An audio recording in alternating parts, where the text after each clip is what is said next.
Hello विद्यार्थियों and welcome back to the channel.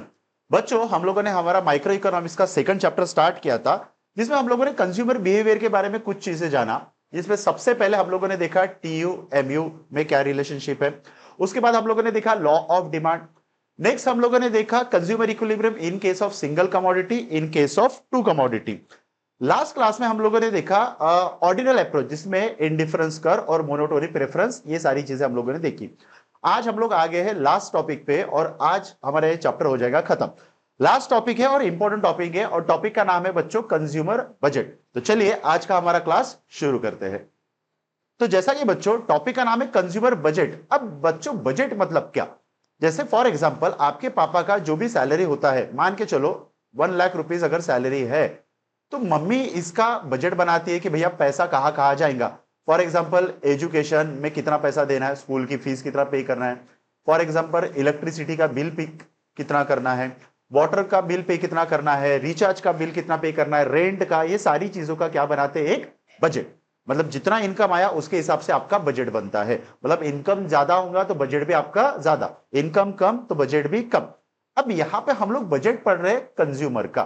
तो सबसे पहले डेफिनेशन समझते हैं बंडल का। यहां पे लिखा है बंडल, देखिए।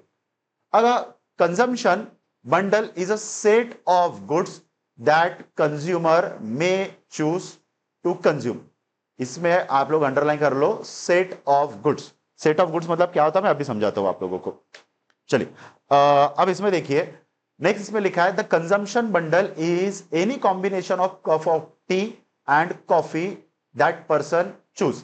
कि भैया एक ऐसा बंडल लेके चलना है जिसमें कम से कम 2 आइटम्स हो, टी या कॉफी, जैसे चॉकलेट, किटकैट या डेयरी मिल्क, ऐसे 2 चीजों का हम लोगों को बनाना है यहाँ पे बंडल। तो बंडल मतलब समझा, बंडल मतलब कॉम्बिनेशन ऑफ 2 गुड्स, ये ध्यान में रखना। जिसी को सेट ऑफ गुड्स भी बोलते हैं, बट यहाँ पे ध्यान में set of 2 goods only.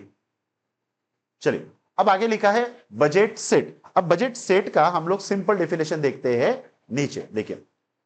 Budget set refers to bundle of set of 2 goods given a price of goods and income of consumer.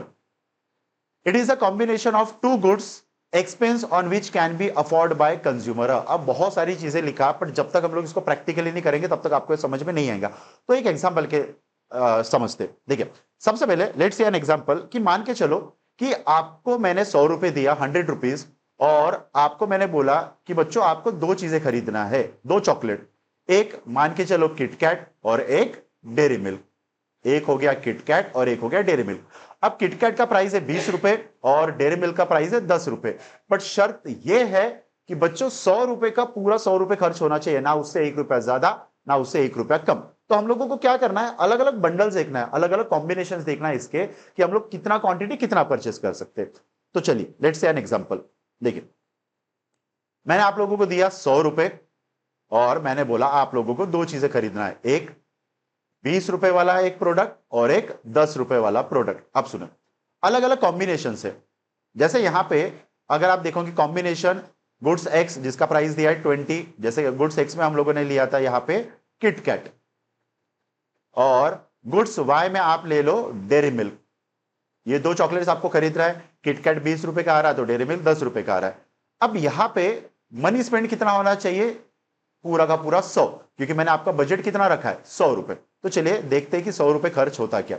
सबसे पहले यहां पे फॉर्मूले को समझिए। पी एक्स मतलब price of X, Q X मतलब quantity of X, P Y मतलब price of Y, Q Y मतलब क्वांटिटी ऑफ वाई। और इन सबको प्लस माइनस करने के बाद आपका जो बजट है वो होना चाहिए एग्जैक्ट 100। चलिए देखते हैं। सबसे पहले अगर गुड्स एक्स का प्राइस है 20 rupees, let see 20 into quantity कितना है बच्चों 0 प्लस y का प्राइस कितना है 10, तो y मैक्स टू मैक्स में कितना खरीद सकता हूं 10 क्वांटिटी। तो यहां पे हमारा ये फॉर्मूला बन रहा है क्या, देखो सिंपल, 20 इंटू 0 प्लस 10 इंटू 10 100। तो यहां पे हमारा एग्जैक्टली 100 रुपीज खर्च हो रहा है। तो हमारा जो बजट सेट बनेगा ना वो ऐसा बनेगा कि भैया हम लोग गुड्स एक्स का 0 क्वांटिटी परचेस करेंगे और गुड्स वाई का 10 क्वांटिटी। ये समझा बजट सेट क्या रहता है। नेक्स्ट कॉम्बिनेशन देखते हैं।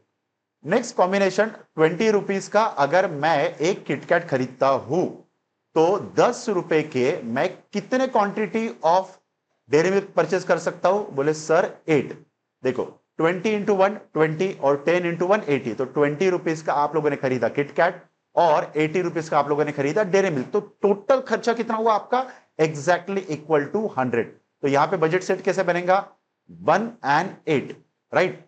थर्ड में देखती है कि अगर मान के चलो कि आपको लग रहा है कि किटकैट ज्यादा खरीदना है, तो 20 × 2, अगर 20 × 2 मतलब 40, अब 100 रुपए में से 40 गए तो बचे कितना अपने पास? 60 रुपीज। तो आप यहां पे डेयरी मिल्क कितना खरीद सकते हो? Max to max 6 quantity.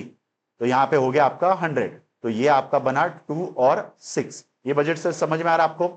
Next इसमें भी वैसा 20 × 3 मतलब ये हो गया 60 और प्लस 10 × मैक्स टू मैक्स 4, ये भी हो गया आप लोगों का 100। तो ये आपका कॉम्बिनेशन बना 3 and 4। नेक्स्ट अगर मैं क्वांटिटी बढ़ाता हूं किटकैट का, तो 20 × 4 ये हो जाएगा 80 और ये 10 × मैक्स टू मैक्स 2 ये हो जाएगा 100। तो ये आपका सेट बना यहां पे 4, 2। लास्ट कॉम्बिनेशन, अब मान के चलो कि मुझे पूरा का पूरा जो खर्चा करना है वो किटकैट पे खरीदना है, तो 20 × मैक्स टू मैक्स किटकैट कितने आएंगे? 5 प्लस अगर मैं यहां इसकी बात करूं डेयरी मिल्क की, तो 10 × 0 क्योंकि पैसे ही नहीं बचे, तो ये कितना हो गया आपका 100। तो लास्ट कॉम्बिनेशन ऑफ सेट आपका हुआ 5 and 0। ये समझ में आ रही है आप लोगों को चीज? तो यहां पे समझने वाली चीज क्या है, यहां पे हम लोगों ने देखा बच्चों अलग अलग कॉम्बिनेशन से हमको समझ में आ रहा कि गुड्स वाई हम लोग मैक्सिमम कितना खरीद सकते हैं? 10, पर गुड एक्स कितना खरीद सकते हैं? मैक्सिमम 5, क्योंकि हमारा बजट कितना है? 100 रुपीज। चलिए, ये था बजट सेट। अब इसको ग्राफिकली समझते हैं कि इसको ग्राफिकली कैसे रिप्रेजेंट करते हैं। चलिए देखते हैं इसको ग्राफिकली, तब तक आप लोग इसको नोट डाउन कर लो।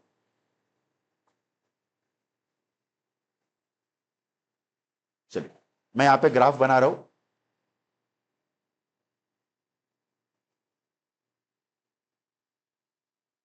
मेरी लाइन थोड़ा आड़ी टेढ़ी आ सकती है, पर आप प्रॉपरली सीधी लाइन खींचना स्केल का यूज करके।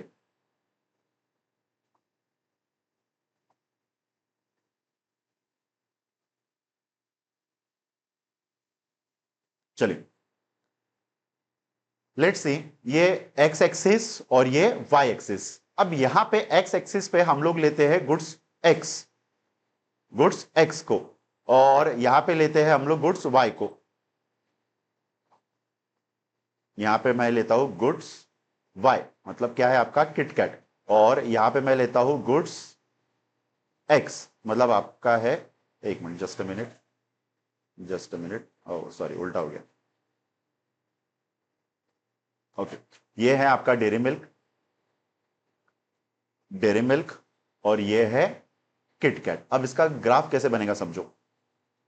0, 1, 2, 3, 4, 5, 6 गुड्स एक्स का। वाई का 2 का डिफरेंस लेते हैं हम लोग, 2, 4, 6, 8, 10 एंड देन 12।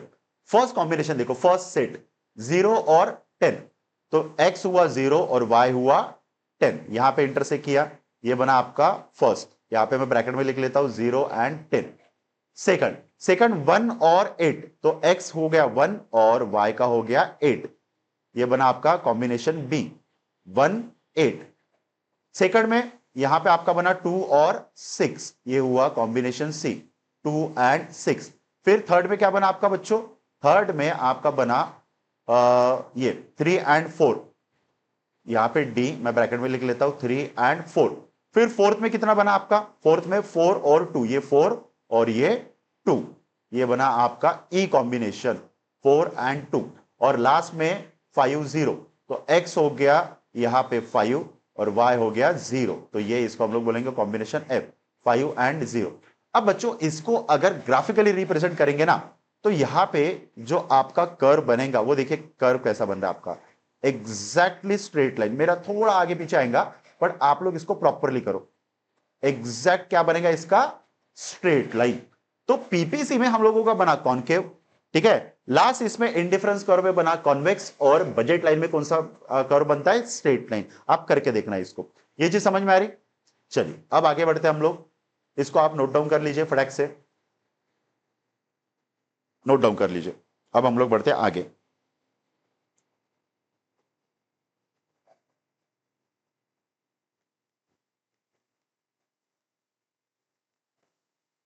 चलिए अब इसमें कुछ चीजें मैं बता दूं आपको।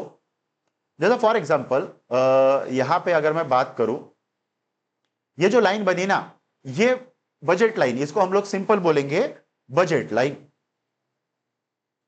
बजट लाइन, आपका बजट कितना था यहां पे? 100 रुपए, तो इसीलिए आपकी लाइन बनी स्ट्रेट। अगर बजट लाइन ऊपर जाती है तो इसको हम लोग बोलेंगे ओवर स्पेंड, ज्यादा खर्च किया, 100 रुपए से ज्यादा खर्च किया तो बजट लाइन ऊपर शिफ्ट होगी। और अगर कम खर्च किया तो यह बनेगा अंडर स्पेंड, इसको भी आप लोग लिख लो अंडर स्पेंड। ये चीज समझ में आ रही है आपको? चलिए अब आगे बढ़ते हम लोग। चलिए, ये बजट लाइन का डेफिनेशन है, वही चीज है। A term budget line refers to graphical representation of combination potential of two commodity that can be bought with in a certain income. Certain income मतलब हमारी इनकम कितनी थी यहां पे? 100 रुपए। Okay, all the combination provide a same level of satisfaction. हर combination क्या provide कर रहा है यहां पे? Same level of satisfaction. इसमें इंपॉर्टेंट चीज ये है, ये ध्यान में रखना, इसमें इंपॉर्टेंट चीज में कि other name of budget line, सबसे पहला price line, price opportunity line, budget line, income line, price income line, ये ध्यान में रखना। इसको टोटल नंबर मैं यहां पे लिख लेता हूं। सबसे पहला budget line, price line, number 2 price opportunity line, number 3 and number 4। ये एमसीक्यू में आने वाला सवाल है आपका। चलिए, ये हुआ। चलो अब आगे बढ़ते हम लोग। अब हम लोग बढ़ते हैं आखिरी टॉपिक पे। ये चीजें हम लोगों ने सिंपल किया है। स्लोप ऑफ बजट लाइन, इसका फॉर्मूला देखिए, number of unit willing to sacrifice, मतलब sacrifice upon gain, just like previous जो टॉपिक था वो, बिल्कुल सिंपल है। देखिए क्या लिखा है इसमें, a curve slope usually determine divide by changing variable in a vertical x axis and change in variable horizontal. मतलब वही चीज है जो अपन ने पिछले इसमें किया था। लास्ट इसमें अगर आप एमआरटी का, सॉरी एमआरएस का टॉपिक ओपन करोगे तो changing willing to sacrifice upon changing willing to gain, वही चीज है।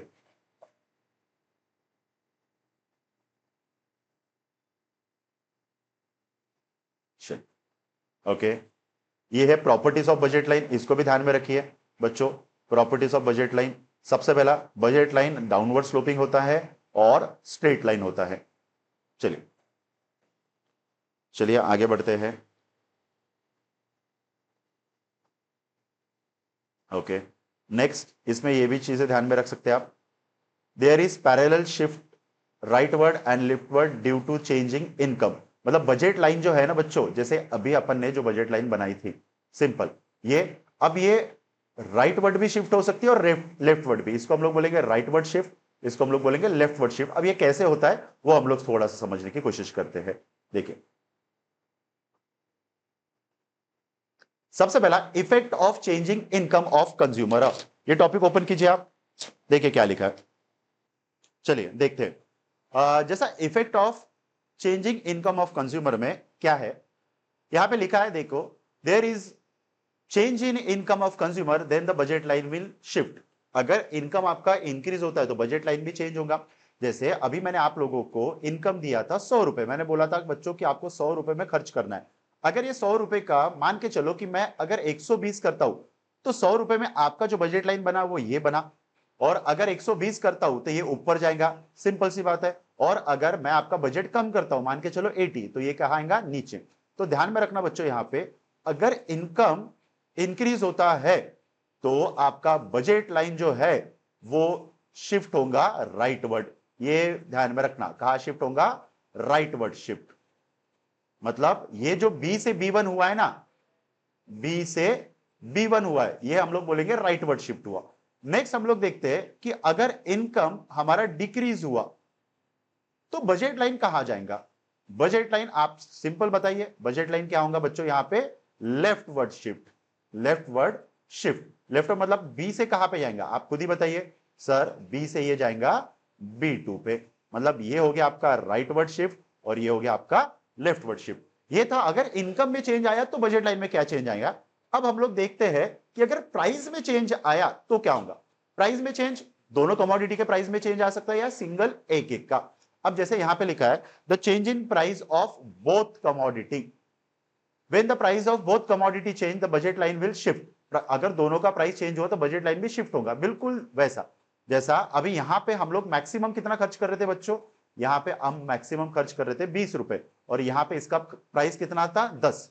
अब मान के चलो कि एक प्रोडक्ट का प्राइस 10 से 12 हुआ और दूसरे प्रोडक्ट का भी प्राइस 20 से 22 हुआ, तो बजट लाइन कहां शिफ्ट हुआ, राइटवर्ड। मतलब क्या हुआ कि प्राइस अगर इंक्रीज होता है बोथ कमोडिटी का, तो यहां पे बजट लाइन कहा जाएगा राइटवर्ड। समझा। और अगर सिंपल आप ही मुझे बताइए, प्राइस अगर डिक्रीज होगा दोनों कमोडिटी का, बोथ कमोडिटी का, तो यहां पे बजट लाइन क्या होगा, लेफ्टवर्ड शिफ्ट। समझ में आ रही चीजें, बहुत आसान है। अब आगे बढ़ते हैं थोड़ा सा, इसको आप नोट डाउन कर लीजिए। अब अगर देखते हैं हम लोग कि अगर एक पर्टिकुलर कमोडिटी का प्राइस चेंज हुआ, जैसे यहां पे प्राइस किसका चेंज हो रहा है, सिर्फ एक्स का प्राइस, जैसे अपने प्रीवियस इसमें 10 रुपए लिया था और वाई का प्राइस सेम है 20 रुपए। चलो, वाई का प्राइस है 20 रुपए और एक्स का प्राइस है 10। अब 10 से ये 12 हुआ तो ये इधर साइड शिफ्ट हुआ, और 10 से अगर ये 8 हुआ तो लेफ्ट साइड शिफ्ट हुआ। ये समझ में आ रहा है, इसमें कोई भी चेंज नहीं आएगा। वैसा ही सेम बच्चों वाई का रहेगा। देखिए वाई का 20 रुपए है और 20 का अगर 22 हुआ तो ये ऊपर शिफ्ट हुआ, और 20 का अगर 18 हुआ तो ये नीचे शिफ्ट हुआ। चलिए, तो उम्मीद करता हूं बच्चों कि आज का टॉपिक आप लोगों को बहुत अच्छे से समझाऊंगा, और इसी के साथ हमारा कंज्यूमर बिहेवियर चैप्टर यहीं पे होता है खत्म। नेक्स्ट क्लास में मिलते हैं हम लोग न्यू चैप्टर के साथ, जिसका नाम है demand and elasticity of demand. तो आज के लिए बच्चों इतना ही। Thank you very much.